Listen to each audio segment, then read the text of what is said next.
Hello, you're watching Tell It Like It Is, and my name is Kathy Benuck. Well, after doing dozens of candidate interviews during the election year of 2012, it's hard to believe, but the time has actually come when we start talking about candidates and elections again. This time for the 2014 election that should be pretty spirited. We could very well see some upsets within the state of New Hampshire, certainly, with state elected officials, and there's absolutely no question that we're going to see some very spirited challenges to our congressional delegation, or at least three of them, and that would be to U.S. Senator Jeanne Shaheen and to both Congressman Carol Shea Porter and Annie Kuster. They're all up for re-election. So today we're starting out by taking a look at the race for the U.S. Senate. Now, let me remind you that BCTV does have rules dealing with candidate interviews, and when it's election time, once a candidate is announced, I'm limited to a 30-minute show. So most of my audience knows it's really hard for me to stick within 30 minutes, but we're going to do our best today because we are now under that rule. My guest today is actually Karen Testerman, who just a few days ago announced her candidacy for the U.S. Senate. I'm not sure if we're her first official television interview since the announcement, but she's here. Karen's no stranger to New Hampshire politics. A lot of you will remember her name because in 2010 she was a candidate in the New Hampshire governor's race, and she's a very familiar face in the New Hampshire State House in Concord as a citizen advocate on several issues, especially though anything dealing with constitutional issues, the Second Amendment right to bear arms, and pro-life issues, among others. Karen is a really strong believer in the power of coalitions, the power of the people, so to speak. So in her background, among other things, she served as a founding member and a board member of organizations like the Liberty Harbor Academy and the New Hampshire-based National Heritage Center for Constitutional Studies. And she's also the founder and former executive director of Cornerstone Policy Research, which, as you know, increasingly gets more known in the state with each passing year. And she's also the host of a radio program, so she'll probably be better at timing us than I am today. The name of the show is We Hold These Truths, and that airs on WSMN 1590 AM, and that comes out of Nashua. Her efforts have been recognized several times. The Family Research Council gave her the Family, Faith, and Freedom Award. The Cornerstone Policy Research awarded her with their William Wilberforce Award. Smart Girl Politics gave her the Engage Award, and New Hampshire Magazine did name her as one of the most remarkable women in New Hampshire. Karen holds a Bachelor of Science degree in microbiology from San Jose State University, where it's a lot warmer than it is here today, and she's really taught at every level of education. She's married, the mom of some 4 grown kids, and resides in Franklin. So, since we're on limited time, with no further ado, Karen, very good to see you. Congratulations on your candidacy. You sure you know what you're getting into? Life gets pretty crazy from here on out. It does. But it's going to be fun. Well, yeah. Well, you seem like you're up to it. You've got the energy and everything. Right. Yeah. Well, one of the things that I noticed, and I did pick up one of your first cards, I guess, that has been out for a while now. I picked it up at an event I was at, and I noticed that on the flip side, you pretty much have limited your comments there to Jeanne Shaheen's positions on gun issues. So therefore, I kind of have a 3-part question for you. Oh, sure. First of all, do you feel personally that that's kind of the biggest issue with regards to the positions that she's taken that you have some disagreement with? Secondly, how do your positions differ? And part 3 would be, what do you think is needed at this stage in time in terms of legislation, if anything? Well, I don't think that gun issue is the primary one. It is one of many. The other thing is that, probably the biggest problem we have right now with Jeanne Shaheen is her involvement in Obamacare and the fact that she... I can't imagine why you'd say that. Well, and she actually is the cause for New Hampshire citizens only to have one choice when it comes to an insurance choice, actually, on the exchange. When she was in the United States, or a state senator, she actually introduced SB 711, which was the cause for the competition for insurance companies in New Hampshire to be reduced to just 3 at that time, and now it's down to 1. Wasn't that like about 30 companies before, or somewhere? Something, very high number. 26 to 30, someplace in there. It was a high number. Yeah, Yes. that was her bill? That was brought her bill. that about? Wow, Yes. I didn't realize it was hers. Yeah. Wow. So that is probably one of the major problems I find with Jean Shaheen. The other problem is that she obviously, along with the Democrats, believe that government should control the people, and that not that the individual is responsible for their own activities, and that the government should really work for the people. So that's probably the most primary type difference that we have, is in our philosophy on what the role of government is. Now, of course, with the big public uproar that's going on about Obamacare here and everywhere, she seems to be kind of pulling back a little bit. But I don't think the issue is going to go away. So is this something you're planning on talking about throughout the campaign? Absolutely. I mean, she was for it before she was against it, you know. and she was also one of the primary reasons that that the legislation passed the United States Congress in the first place. Well, that's a big one. And, obviously, Republicans have not been in favor of it all along, for the most part. But certainly we're seeing now Democrats trying to run away from it in a lot of places because they realize that there are some serious problems. Yeah, exactly. And, the other thing is that we're taking away choices and the freedom from the people in New Hampshire on what insurance plan they can use, what doctors they can go to, and for heaven's sakes, we now have 26 hospitals in this state, and only 10 of them are being told that they're not qualifying for the Obamacare. That's a hardship on folks, too, in different extremely, parts of the state. especially when you have to drive, and you've got a hospital within 30 minutes, and you have to drive an hour and a half to get to it. That doesn't make any sense. Well, even just at certain times of year. I mean, people in North Country in the wintertime having to come all the way down to Concord. Yeah. That's tough. I mean, it's bad enough when we have our veterans that when Manchester's VA closed, they had to go all the way to Vermont to get any care. Yeah, that was crazy. Yeah, it was. And, I mean, again, everybody kind of looks at the national issues, and I think somewhere along the line we kind of forget that people in Congress, everything they're voting on ultimately does affect us. Maybe sometimes it takes a while for us to recognize it, but, they do have a duty to say, okay, what's this going to do to New Hampshire? Exactly. And when you're called upon by the people of New Hampshire to represent them, then that should be the utmost in your mind when you're looking at legislation, when you're looking at the size of these bills, when you're looking at money coming out of their back pockets, being handled and redirected back to them. You better start thinking about, is this really your money to spend? Are we not more responsible by making sure that it stays in the back pockets of the people in New Hampshire? Well, just by virtue of the fact you've put yourself in an opposing position to her now publicly as a candidate, obviously I'm sure that you've kept an eye on her record, and anything that you weren't right on top of, you've researched at this stage of the game. So I guess, kind of both a two-tiered question. Although I don't know if any of these issues are finally settled, but you've seen what she's done, how she's voted on a lot of things, and obviously there's going to be some new things coming up. Right. We have to assume. So when you can kind of look at the past and take a jump ahead to, what's coming at us over the next couple of years, what are some of the things that you really want to get across to people in terms of comparison between her positions and what you're bringing to the table with yours?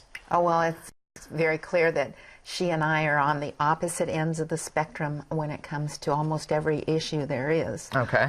One of the things that I think that we need to do first and foremost is to secure our borders. When we're talking about amnesty, immigration reform, and those sorts of things, we really need to look at what is best for the American citizen. We have these people coming over the borders illegally, and we are a nation of laws. Constitutionally, that's what the whole basis of our Constitution is that we operate on laws.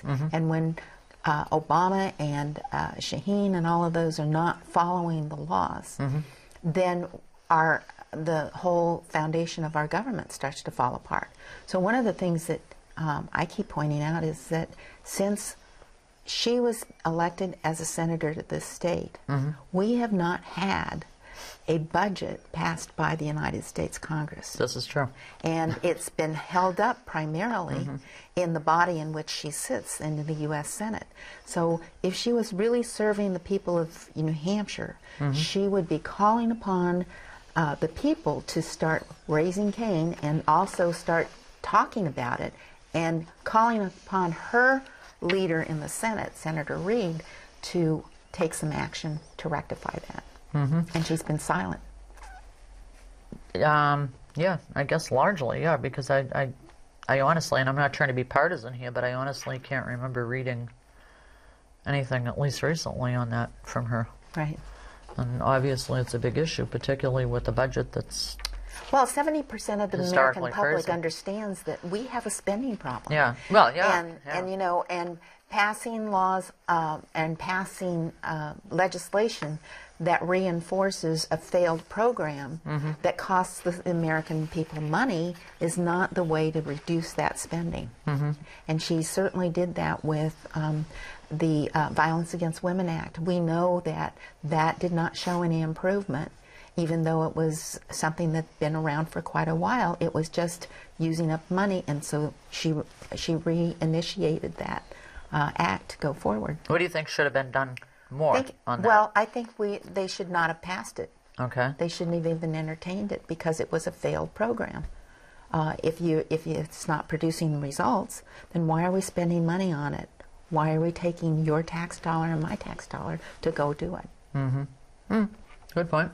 Now, on the same card, on the side that you're kind of talking about your beliefs, I'll just run through them quickly, and maybe, you know, on each one of them, you can kind of throw out some specific ideas that you have in terms of either changing an existing law or whatever, or something that you might yourself, if elected, want to be proposing and trying to develop some support for. So you do list yourself as pro-life, pro-family, pro-gun. You say that the IRS should be abolished and we should go to a flat tax. Strong military. We touched on, you know, securing the borders, and maybe you want to be a little more specific on that. So, I don't know, you want to kind of go down the list? Because I'm assuming that if you have it on your thing, it's because you have some pretty specific ideas on those things. Well, I have specific ideas, but you know what? One of the biggest problems we have right now is that our government is too big overall. And I'm not so sure that we need more laws as much as we need to maybe repeal some laws, to find out if there's some contradictions in the laws that need to be adjusted in some ways. But I'm not sure that we really need more laws. Okay. Ultimately, we need to enforce the laws that we have. Okay. Or amend existing laws. Right. Okay, so on that line then, I mean, again, you arrive at your positions because you've given a lot of thought to them. Yes. And, you know, you seem to me to be the type that's pretty definitive, you know, how you arrive at something. So based on that, I'd say to you, okay, so for instance, the pro-life issue, right, or we can tie it in, or whatever way you feel more comfortable with pro-family, because you're kind of stating them together. Where are the gaps there? I mean, what has to happen? And again, not necessarily saying, okay, I need to file legislation on it, but you have to be unhappy with the way things are right now, or you wouldn't be stating them as something you're right out there on. Well, exactly. But, you know, if we go back to the Declaration of Independence, tenets. Yeah. It says that we hold these truths, that we are given certain rights, endowed by certain rights by our Creator. Okay. And amongst those are life, liberty, and the pursuit of happiness. Well, if you look at life, we're supposed to be protecting life, not taking life. Okay. And if you look at the way that Americans behave when there's a child that falls into a well or something, we go to extraordinary means to be able to save that child.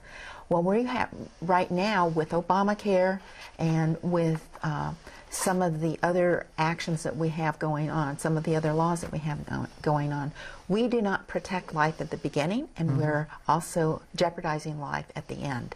So we have to, being pro-life means that we are in favor of protecting human life wherever possible. So, okay, getting more specific then, I'm going to assume that you would like to see a situation where maybe everything related to abortion rights would undergo some kind of change. I mean, because certainly that's been a fight that's been going on for as long as I can remember as an adult woman. Yes, yeah. But, it's not that we're not pro-choice, because we do believe that there are times that you make your choices when you have relationships.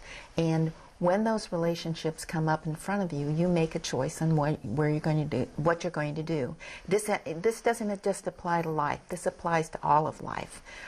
In your whatever you do, in whether you choose to do a business and fail at it or to succeed at it, you are going to take a risk at some point.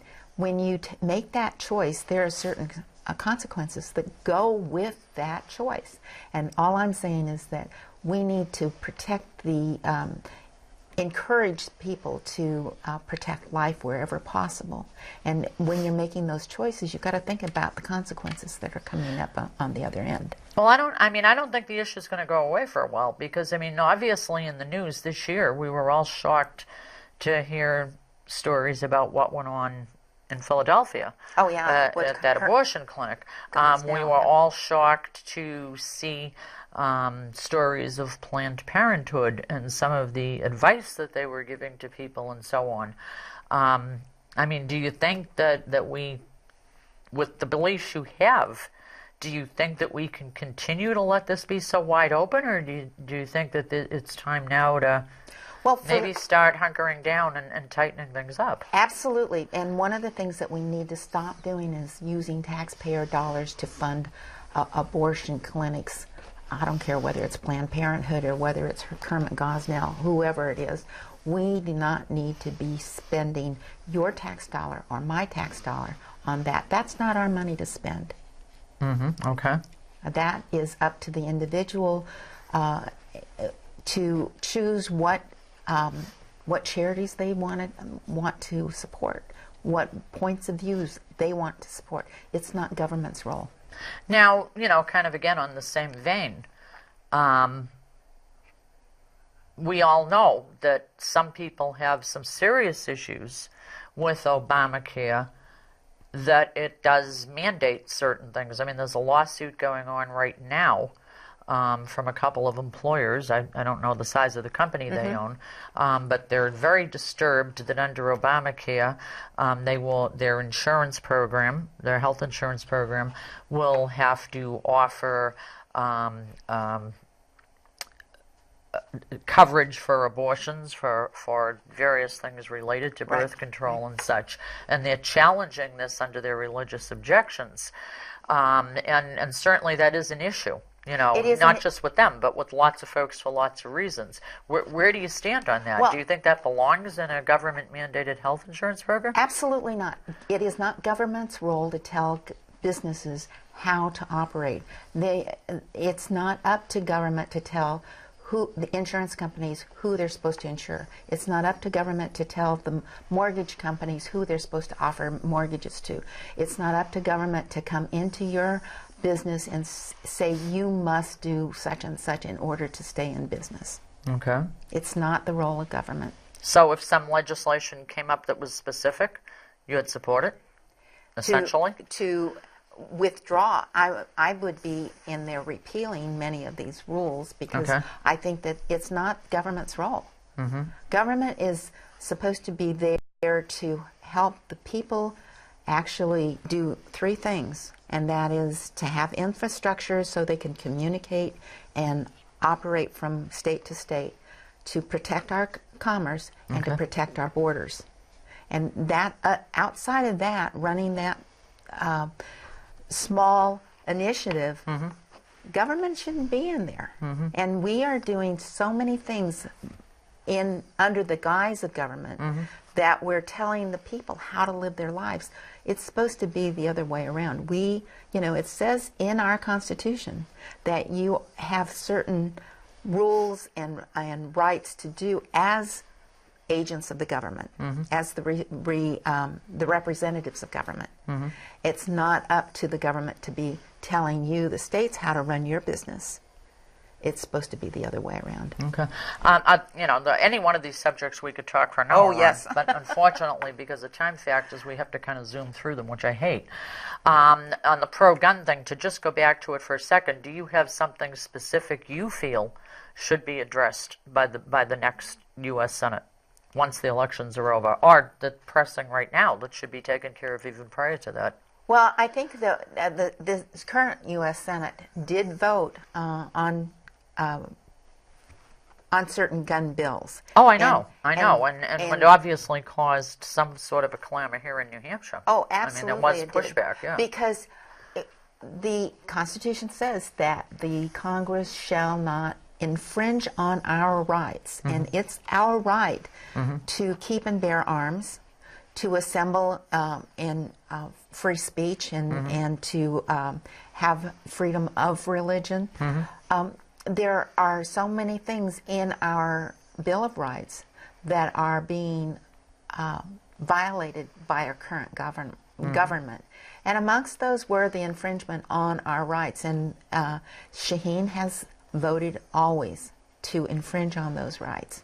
Do you think that there does need to be more, like, say, for instance, in the way of background checks, or do you feel what's in place now is adequate? More than adequate. In fact, more than adequate? More than adequate. Okay. Because, for example, gun dealers have to keep those records for life. It's not, we think many times that they do the background checks and then after a certain period of time it's gone. No, they have to keep those for life. Does that also affect like a personal sale if I had a gun and sold it to you? Or no, it only affects. Is that what people are looking for regulation? I mean, I honestly don't know because it's not an issue that I've closely followed. Well, the people who are arguing for gun control and for restrictions on the size of magazines and the kinds of guns and so forth that people are carrying are those people who seem to think that those inanimate objects have the ability to harm other people. Oh, no, it's people. It's people that harm other people. Yeah. Right. And these are just simply tools or weapons. It would be the same thing if we started regulating all of the screwdrivers around. But what about people who will point to some of the terrible tragedies and say, some of these folks, it was too easy for them to get a gun, when some of them indeed had a demonstrated history of maybe a little imbalance, personal imbalance? Well, but also if you go back and you look at the drugs that these people were either coming off of or were utilizing at the time, there's a problem there. Well, yeah, there's a connection. There are connections, and it's not just, it just happens to be that there was a gun involved, but a lot of times people assume that it was the gun, access to the gun that was the problem, when in reality it was many other factors that were the problem. So your point, I think, would be that if you're going to legislate guns, then you're going to legislate knives and all kinds of other things too. Right. Right. Okay. Yeah. Overregulate. Yeah. Now you do have very clearly that you would like to abolish the IRS and go to a straight flat tax. Yes. What are the benefits? If you're trying to convince me that I should support that, why should I? Well, because, for example, we talk about the loopholes that corporatism has. Yeah. We talk about the fact that Governor Romney actually talked about 47% of the people didn't pay taxes. There are so many different factors and hidden areas in the Internal Revenue Service. And now we find out that they are intimidating different organizations because they might differ in the political opinion to the administration. That's wrong. Absolutely, that's phase, wrong. Yeah. So if we were to go to something like a flat tax or a fair tax where everybody in the United States, it didn't matter what it was, but you were all required to make some sort of a contribution to the tax system. It would simplify the whole thing. We get rid of all of the, at least in the flat tax, you'd get rid of all of the deductions, and there'd be fewer loopholes for people, and you couldn't complain about the fact that this big company wasn't paying their fair share. Certainly, they'd be paying the same amount as you and I would be. And we know from raising children to almost anything that if you have to work for something, if you have some skin in the game, that then becomes more valuable to you. That particular item. Believe it or not, we're getting to the end. So what I'd like to do is, as I always try to do with any candidate, is to be able to give that last bit of time to the candidate to talk directly to the audience and state their case and get support for yourself or get across the point you want to make and look right at the camera and do it. And in the process of that, and I'm not at all trying to be insulting. Please believe me on that. But, some people would say, Karen, I like you a lot, but, I consider you a second-tier candidate because your opponents are more known, or they're going to raise more money than you. So in the process of telling people why to support you, hit on that too. And that camera right there is going to be right on you, so go for it, lady. Well, thank you very much, Kathy, for letting me come on to your program. And yes, other people will say she's just a social candidate. Well, guess what? If you look at the budget, the whole overall budget, about 68% of it is spent on social issues. But beyond that, the most important thing to the people of New Hampshire and to the people of the United States right now is that we secure our borders. By doing that, we are going to affect the economy, the jobs, and the future of the future safety of our country. I am a strong proponent for national security. I am a strong proponent for following the Constitution. If I get a bill in front of me that is 800 pages long, you can bet your bottom dollar that I'm going to be voting against it until I can actually read the bill and find out what's in it in order to vote on it. There are so many things out here facing our country right now that we need to get together and start looking at people who are serious, who have a backbone, who have the political will to make a difference in this country, and not to be career politicians. And so please go to Testerman for Senate and sign up with us and find out what it is you can do to help us. I need your help, I need your support, and most of all, I need your vote. Thank you. Bingo, you came in right on time. That goes to show you, working with a radio person, you know how to get it in the number of seconds. Karen, we are out of time. Thank you so much for coming. I said there was a rule on 30-minute shows. However, there's not a rule on a repeat visit, so we'll get you back so you can talk more, particularly as your campaign and platform develops more. Okay. Thanks. You so much, Kathy. Thank you for being here. Okay, well, officially, we have started 2014 campaign season. If you like what you heard, I know Karen would love to hear from you, and on screen you will see the ways to contact her. So, hope you enjoyed the show. Until the next one or the next candidate, keep on watching. Thank you for being here, and bye-bye.